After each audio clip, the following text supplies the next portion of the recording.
Hey Laura, Hello. how are you? I'm great, thanks. And yourself? I'm good, I'm good. It's been a while since we last talked. A little Gosh, bit, yep. when was it? Let's see. Oh, back in, well, not too bad, June, Mm-hmm. 5 or 6 weeks ago, whatever. How things Mm-hmm. been in your world? How hot for us? Probably not from your standards, but definitely for us. We've had a hot July. Remind me where you are. I'm in central Alberta between Calgary and That's Edmonton. right. That's right. So we're hot, we're dry, and we've got forest fires going, all that nasty stuff. Oh, sorry to hear that.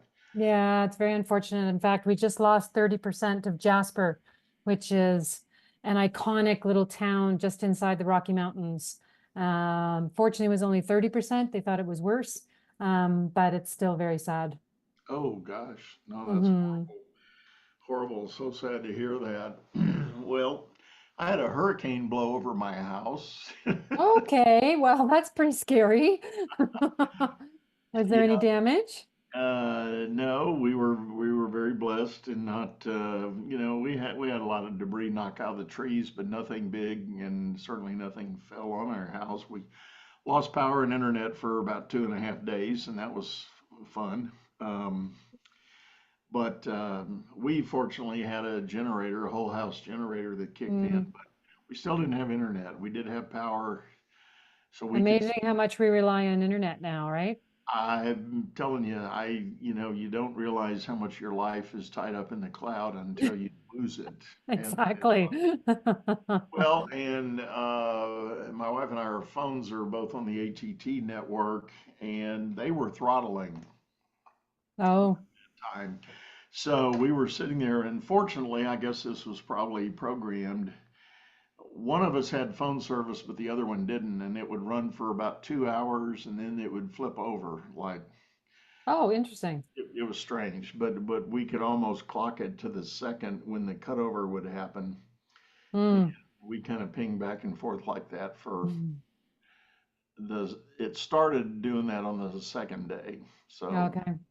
um, Well, you anyway, survived. we survived and we got out of it and everything's good. So thankful Excellent. for that and happy to be alive and through Hmm. it all. But Hopefully, no more hurricanes coming in behind it.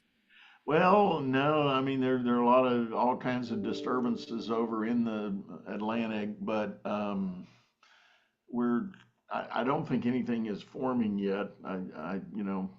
It's always a wait and see, but Hmm.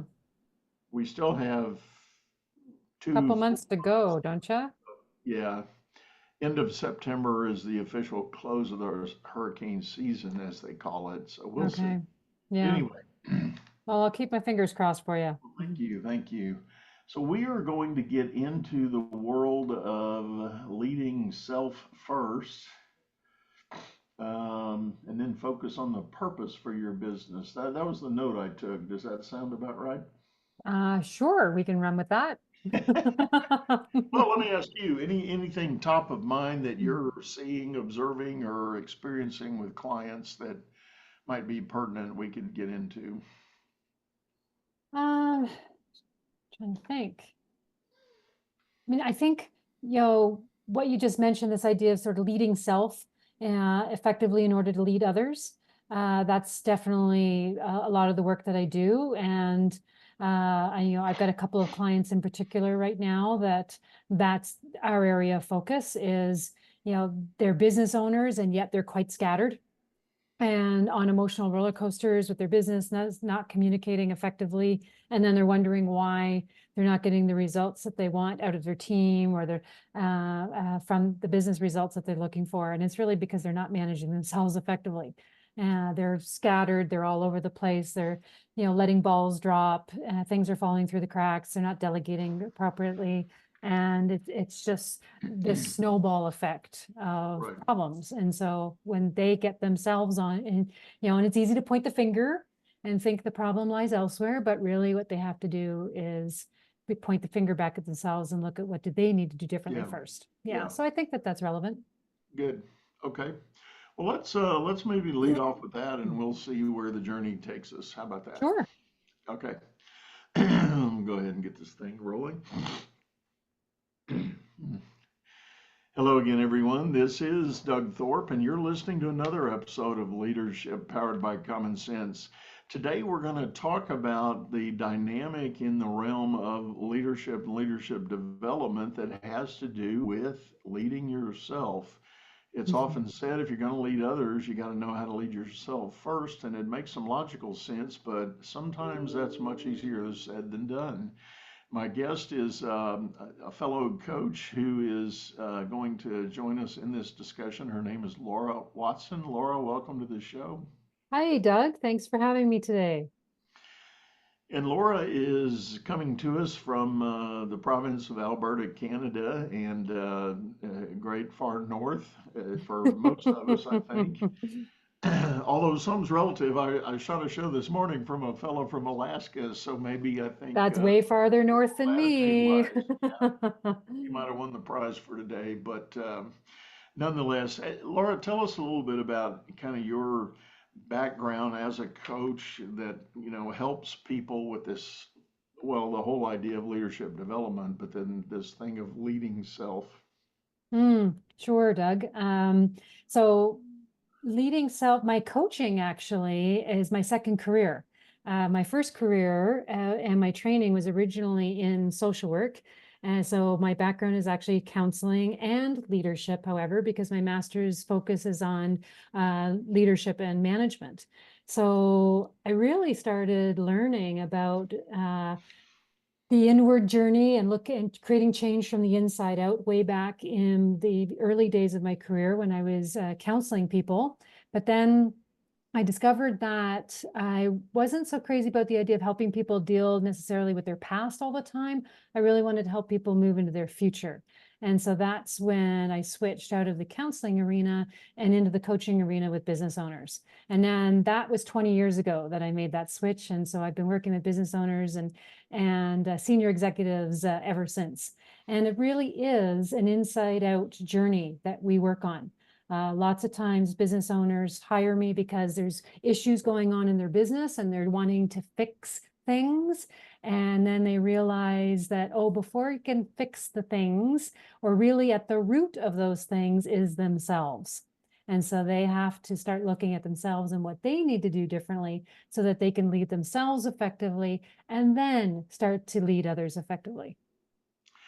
It really is interesting, and it's not hard to do the math on that challenge and that is that if you're going to lead a business or lead a team, you've got to be the one giving direction, giving a sense of purpose, and setting standards for performance and accountability and all that. And if you show up as the classic hot mess, where are you coming from?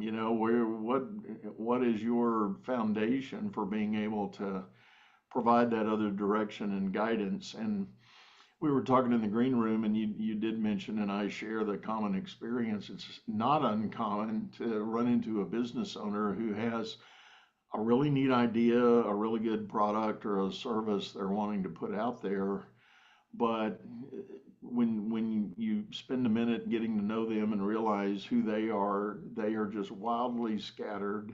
They don't have their own daily checklist of things to do. There's no order, there's no structure to anything they're doing. It's just incredibly random, and it is interesting that those are the ones that often scratch their head and sit back and say to the coach, "Can you fix this for me?" Yes. Yeah, absolutely. And those leaders need back to what you started off saying, they're trying to lead other people, but they're not role modeling themselves. So really, how can they expect anyone around them to perform well if they're not performing well themselves first? Yes, a leader needs to have a vision, absolutely. And a leader doesn't have to be perfectly focused and regimented and everything else, because they can hire people and have really smart people come in and take over roles that they are less good at. And I certainly encourage my clients to do that. They don't have to wear all the hats, and they shouldn't be wearing all the hats. But part of that is figuring out which hat is the best hat for them to wear, and then filling the other seats. And then as they're wearing their hat, making sure that they're focused and consistent with their actions so that they can get traction and move their businesses forward faster. Have you seen any pattern or any tendency that might show up among clients? Like, I guess where I'm going with my thought is the idea that if I'm a business owner and I don't know that I'm out of control personally, how can one help me grab onto that issue and really turn it inward so that I can get started making the correction? Great question. Well, the being out of control part is the core issue, but symptoms are going to show up. So I talk to my clients a lot about thinking about you've got a cold. And so the symptoms of a cold are your runny nose and your cough, and they're not going to go away until you deal with the core issue. So the symptoms an owner might is as often the things that an owner will see first. And the symptoms can be a whole variety of things. It can be their mind going a mile a minute and not being able to sleep at night. It can be high turnover in their company. It can be a loss of clients because they're not delivering. It can be that their health is suffering, or they're getting into conflicts with their business partnerships, conflicts with their employees, conflicts at home in their personal relationships. So the symptoms can be a myriad of things, but the core issue is usually the same. And the core issue is that they are not in control of themselves. They're not managing themselves effectively from a mental perspective, from an emotional perspective, and they're just reacting all over the place and putting out fires all day long and not being strategic, thoughtful, or consistent with Yeah. their actions. And so when they're not doing that, that's when all this other stuff shows up.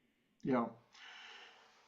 I'm, as you were describing that, I'm thinking of a client I once had that we had begun working together, and when I'll never forget the first day we met. We agreed to meet over lunch and just talk about the potential for what a coaching arrangement would look like. And the first thing he said to me when he sat down, he did use the word, I said it a minute ago. He said, "I'm a hot mess." And I said, "Okay, what do you, what does that mean to you?" And he said, "I know my business problem is all about me. I'm scattered. I can't collect a thought, and I'm kind of all over the board." And so anyway, we did agree to start working together, and then I went over to his office for an appointment, and we were talking about some things about scheduling and following up and those kinds of things. And I Mhm. said, "Well, turn your monitor in here. Show me your calendar. What does your calendar look like?" And he goes,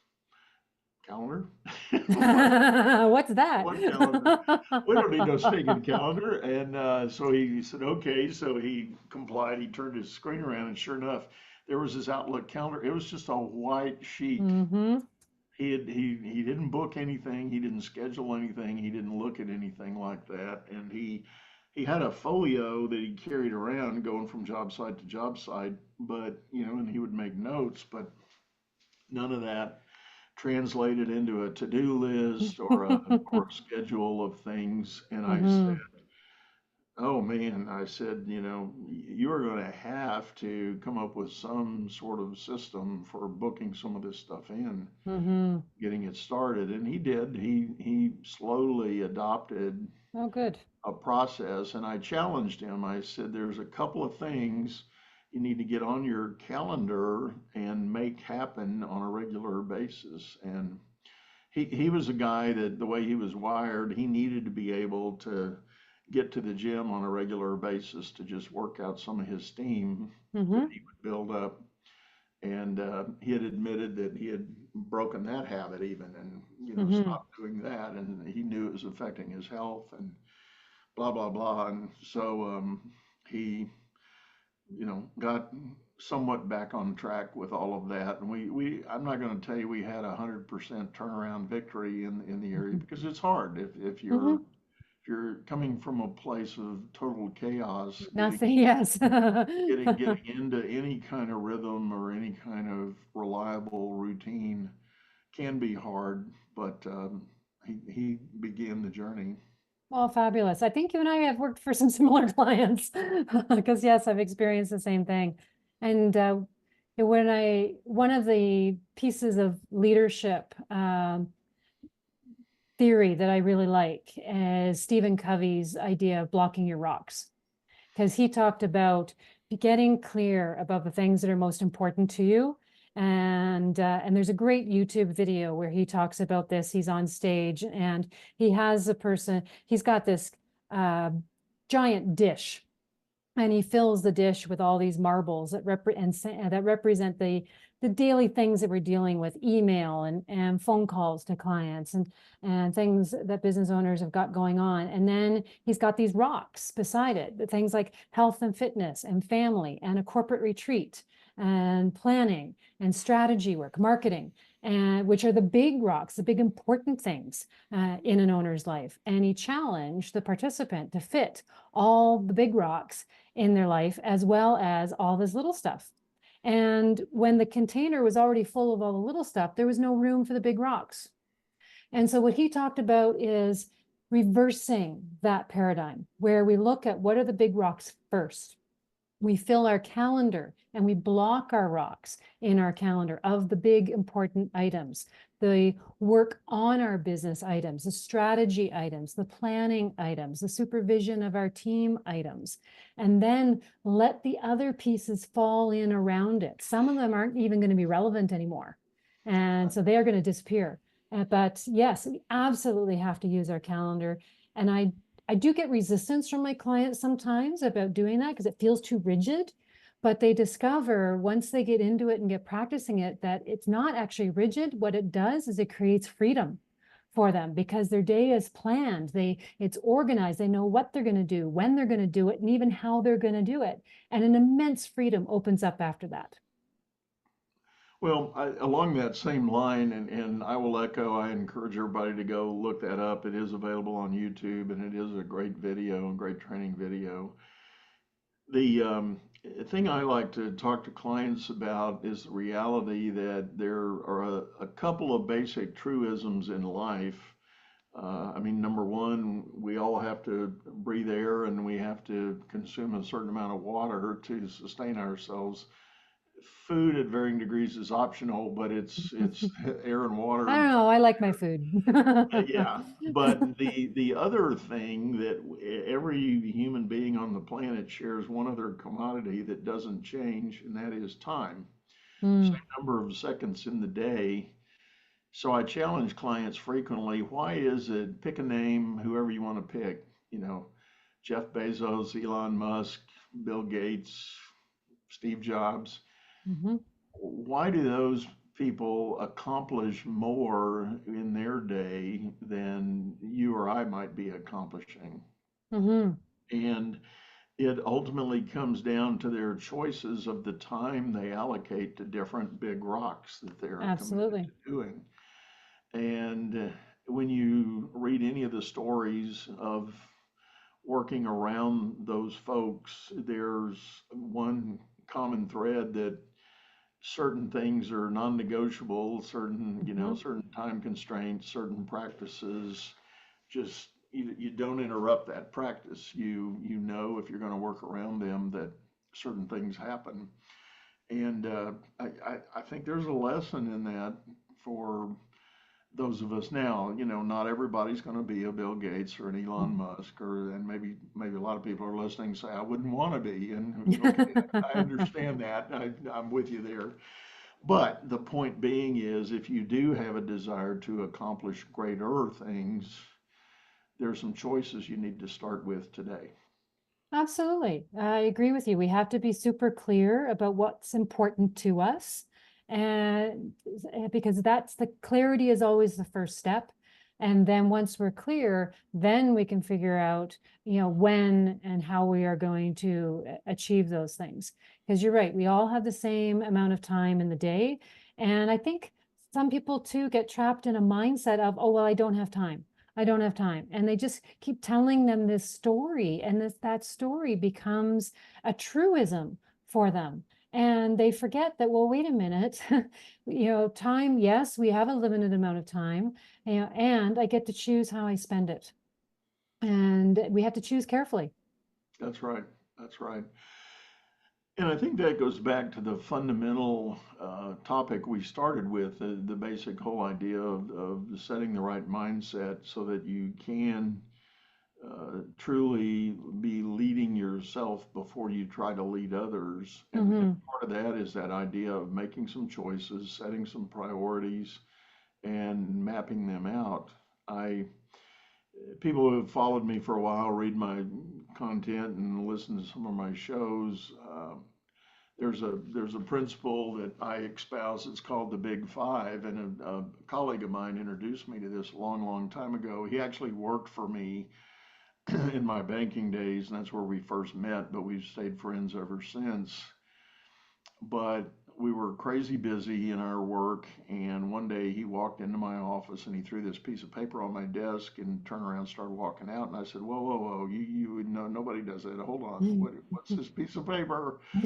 Yes. And he said, "Well, I've come up with this idea. I call it my Big Five." And I said, "All right, I got 5 minutes. Tell me what Big Five is about." And he said, "I've decided we're here at the first of the month. I've mapped out 5 priorities that I think I have for my group as I understand them. And Mm, I also wanted to highlight 5 things I think we got accomplished last month. mm, And take a look at it, tell me what you think, and then we can get back together." And I said, "Well, wait a minute." And it was real simple, just little bulleted mhm, 5 things, 5 and 5. And I looked at the top 5 and I said, "Okay, I agree with number one, agree with number two, number three. I'm not focused on, let's table that. I do have another thing I need you to look at." So I gave him a third item in that order to put on his list, and then I agreed with 4 and 5. And in that 5 minute time frame, we had a perfect alignment on where his group needed to be going the next month. And it became the baseline. It became our definition of the big rocks that you were mhm. just talking about. Yeah. And he started perpetuating that idea, and he has subsequently gone on. He's written a book about it. He's created some cloud-based software to help manage it for people, and he and I talk about it every chance we get because there's just an incredible power in that simplicity. Yes. Spending a minute to collect and focus and say, you know what, if I'm really going to move the needle, here are the next 5 things I need to be sure I need to get done in the coming Hmm. month. Yes. Yeah, these tools are not rocket science necessarily. No, They're the brilliance is in the simplicity, which is something I love to bring to my clients as well. I'm always out there looking for the best tools and strategies to help them get where they want to go faster. And whether it's a tool like the Big Five or the scorecard from the 12-week year, that's another book that I really love. It's all about, creating getting clear, getting focused on a few things and move the needle on a few things, get those done, then you're in a different place and you can move on to the next few things. So when clients can and business owners can get focused at the beginning of their quarter, what are those 2, 3, or 4 goals, Big Five for their quarter? That they want to make sure they achieve in 90 days. And then each week look at what are the action steps that they're going to take so that they know the how, booked in their calendars so they know when they're going to do them. And then they can take little bits of consistent action towards achieving those goals. And they'll finish out their quarter having achieved in 30 days, or sorry, 90 days, often what many people take a year to achieve. And then they can reset their next quarter and then the next quarter after that. And they can repeat that process with a bit of consistency. They're going to get so far so fast. It's absolutely amazing. And it's not difficult. It just needs doing. right. So, on that point, from your experience and observation, why do you think it's so darn hard for some of us to find that discipline and do that setup to have the plan, the map, the checklist, the priority list to move forward?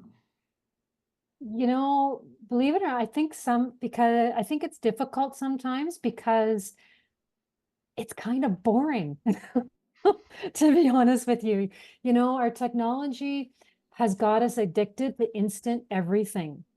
And so whether you're checking social media or we hear a notification on our phone or that call comes in or that email pops up or something happens, we've gotten so wired and kind of addicted to something happening fast that to sit down and plan something out and then just plug away at it on a consistent basis kind of feels boring and doesn't appeal to that instant everything addiction that we've got going on now.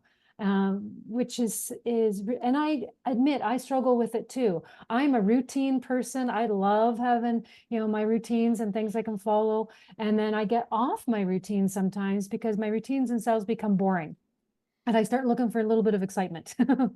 And Yeah. chaos has adrenaline attached to it. When we're always go, go, go, or drinking from that fire hose, it actually feeds us in a non-productive way because it keeps us pumped on fight or flight syndrome and it keeps adrenaline going for us. And adrenaline can be addictive.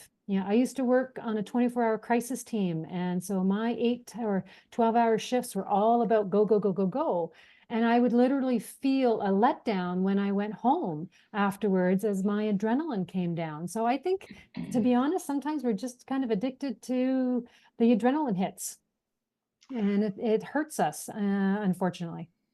Well, and that boredom factor that you mentioned, I think is very real. And I'm thinking of the analogy with our friends in the fitness world. There are programs that talk about muscle confusion is the best way to advance your effort in the gym. And by that I mean don't get in your routine of doing the same 12 exercises every time you go to the gym, because at Mhm. some point your body adapts to that and it says, "Oh, we're getting ready to do number 3," and it it builds what it needs to do to perform that well, but then it just sort of checks out and it's like, we did Yeah. that.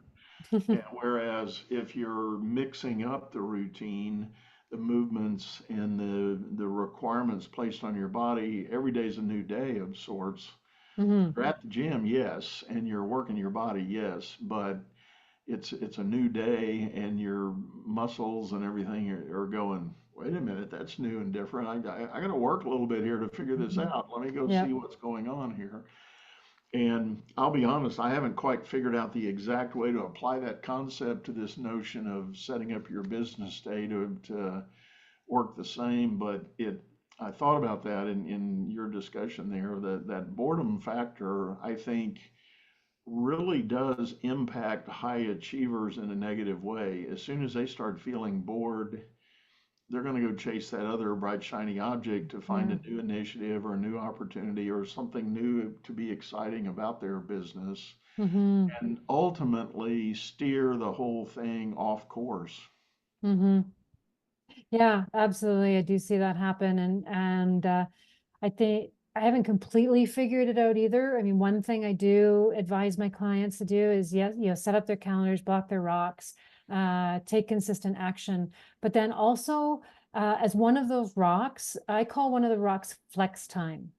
And so I have them build in either daily or a few times a week flex time in their calendar so that they can deal with what ifs and crises and surprises and or maybe research one of those shiny stars so that they can have some actual time built in for some novelty, right? So that they can scratch that itch if it needs scratching, if you will, and not have it completely derail them. So I think so my solution so far, and I have had it work with some of my clients, is to find a little bit of a balance between, yes, let's keep things organized and scheduled and kind of methodical in a way, but also let's build in sometimes to be the more spontaneous. I like that. And and again, I attribute that to those who often choose to, for sure, those who choose to go down the entrepreneurial path, those are usually the ones that are folks who have a higher tolerance for risk. They're willing to take some chances. They're willing to explore. They're curious. They want to do some things. But as soon as the idea becomes a business, then there's a certain element of routine that kicks in. And Hmm. that's where they might easily get bored and say, okay, well, I can hire somebody to run this. I want to go do something else. Or it is working. Now I want to tinker with it. I want to see if I can bolt on this piece or go this direction and make Hmm. these little tweaks so that ultimately you're not necessarily serving the ultimate growth of the business, but you're scratching your itch about curiosity and Hmm. avoiding boredom in the process. Yeah, absolutely. There's two key roles in a business. You've got the visionary and you got the implementer. Right. So the visionary and both roles are equally important. You need the visionary to have the creativity, the new ideas, see new possibilities. And then you need the implementer who is turned on by the idea of making things happen, putting things in place. And as long as you know that about yourself, then you can build accordingly. And I think Richard Branson from Virgin, he's a great example of this. He's the ultimate visionary. He's motivated by fun and wants to be out there doing amazing things. He's the visionary, and he's hired all kinds and keeps all kinds of implementers around him to be able to execute and make those visions a reality. And if you've got both working, then brilliant. Things can really get moving and shaking then. Yeah, for sure. Very important stuff. Well, I'll tell you what, Laura, I think we're about up on time for this episode. Thank you so Oh, that's much too for bad. sitting in. I know it does go by fast, but try to be respectful of everybody else's time here too. But Of thank you course. for sitting in and doing this. It's been a pleasure. Oh, I appreciate you having me here today. I've really enjoyed our conversation, and maybe we'll get to do this again sometime. I would like to, and tell everybody the best way to get a hold of you if they're interested in knowing more about your work. Sure, always happy to meet new people and have interesting conversations. So I guess the best two places to find me, one is through my website, which is venturecoaching.ca, and on LinkedIn. If you look for venture coaching or Laura Watson, you'll find me on LinkedIn, and you'll find some great resources both on LinkedIn and on my website, all kinds of free stuff there that deal with business planning and time management, emotional mastery, mental mastery, communication, all kinds of cool stuff. So hopefully if people take a look there, they should find some value. Very neat. Well, again, thank you for that. And as always, folks, we will have those links in our show notes. So don't worry if you're out listening on your streaming service and needing to get those links. Just come back in when you can get to a laptop or an iPad and check it out, and we'll have that information there for you. And likewise, I want to remind you if you are listening through your streaming service, we do have a video version of this over on YouTube, channel by the same name, Leadership Powered by Common Sense. Hop over there, check out the archives, take a look at past episodes, and if you've got any questions, comments, or you're curious about a need or a thought, feel free to reach out to me. You can go to my website at dougthorpe.com. That's THORPE.com, and would love to hear from you. But with that, we're going to sign off, say goodbye. Go out there and make it a great day. Take care.